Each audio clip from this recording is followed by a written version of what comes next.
Hey guys, Joe here doing another video. Thank you so much for checking out the channel. If you like this kind of stuff, maybe consider getting subscribed down below. You can also join and become a member, which will allow you to get 1 week early access to videos.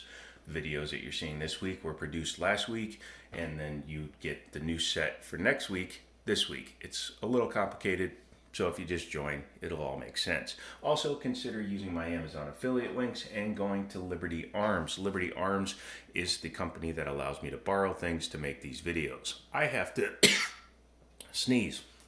Now that that's out of the way. They're in Harrisonburg, Virginia. Just Google them. I can't put them down in the description. Otherwise, I get demonetized, and we don't want to do that because then you don't even get notifications about videos such as this. In the market today, there is a plethora of choice, although availability is another thing, but a plethora of choice when it comes to subcompact, high capacity, that's a word, capacity 9mm pistols. The carry market is bigger than ever, and people are out there looking. One of the newer players in the market is Ruger with their cardboard box, Ruger Max 9.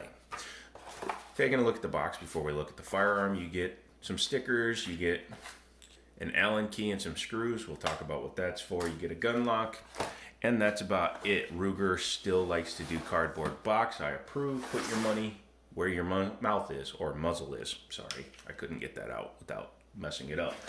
But what we're looking at today is this bad boy. This is the Ruger Max 9 subcompact 9mm.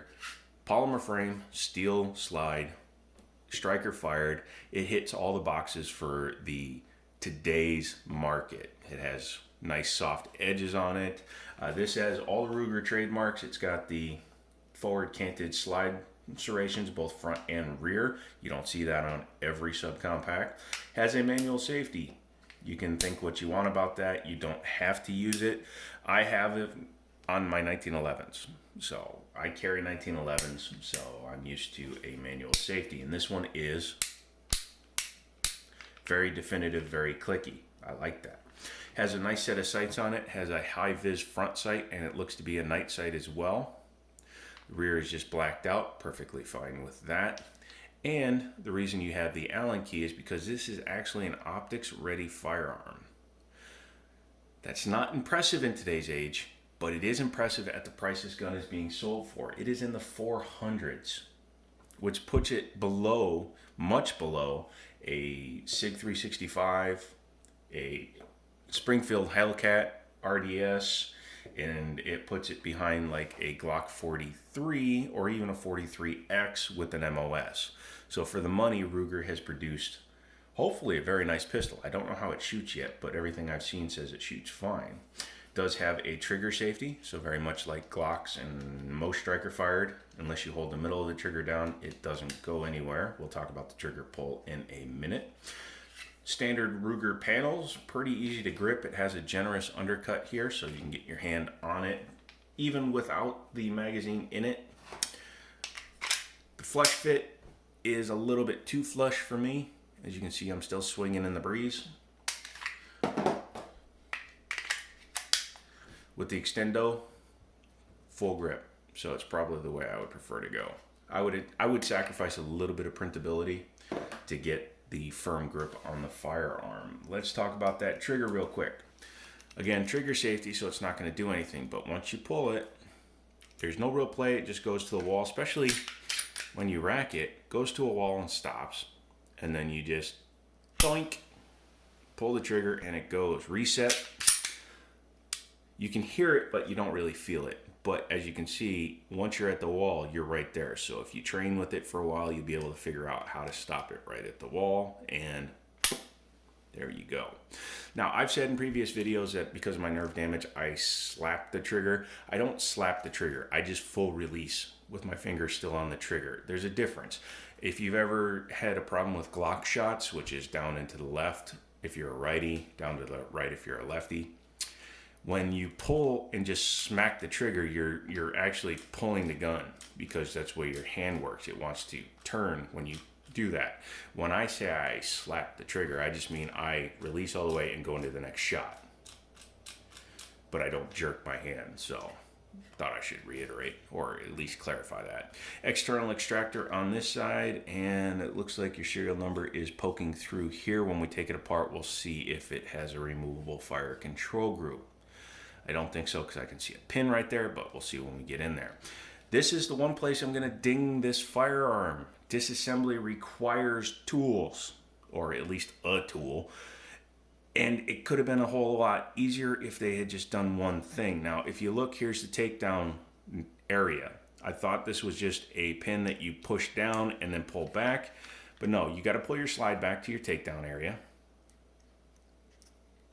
And then you pull that cover down, which exposes the cross pin. But here's the complicated thing. You have to keep it back about 1/4 of an inch so that it lines up. And then you have to get a tool in here. I'm using some scissors here to start the pin out.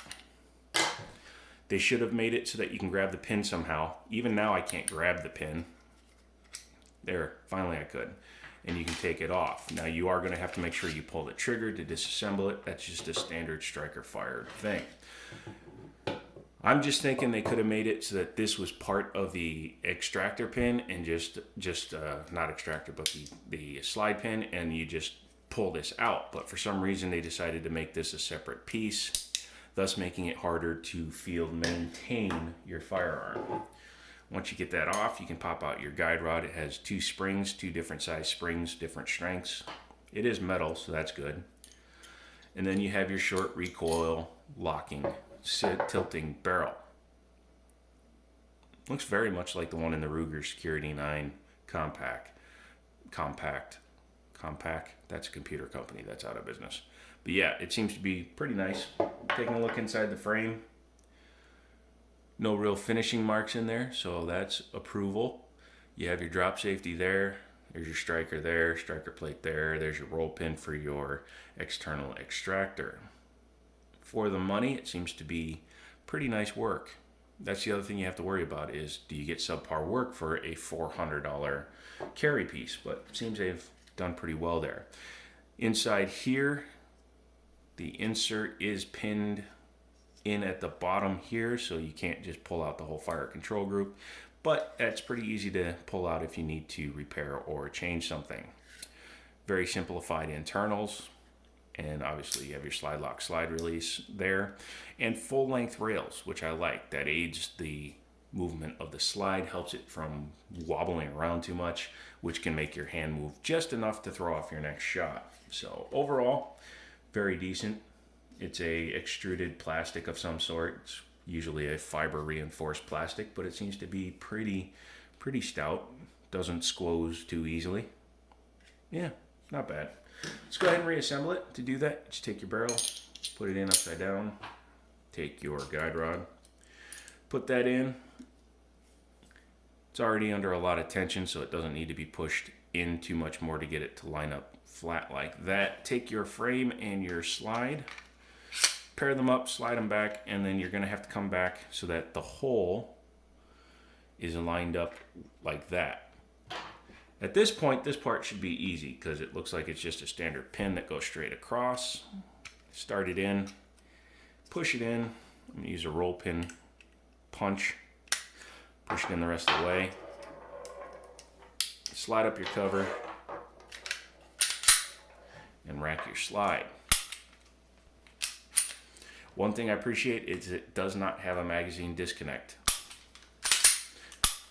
In this day and age, I don't know why any do, but some do, and you'll have to keep that in mind. So that is the Ruger Max 9, a 10+1 9mm in a 10+1 small 9mm in a market that is quite full. However, its price point makes it very intriguing. So if you want to check one out, give Liberty Arms a shout. Harrisonburg, Virginia. You have to Google it. Tell them you saw this on the Jiminy Show. If they have one in stock and you want to buy it, they can just ship it to your FFL. So get the hookup, get the gun, stay safe out there, and as always, I'll talk to you later.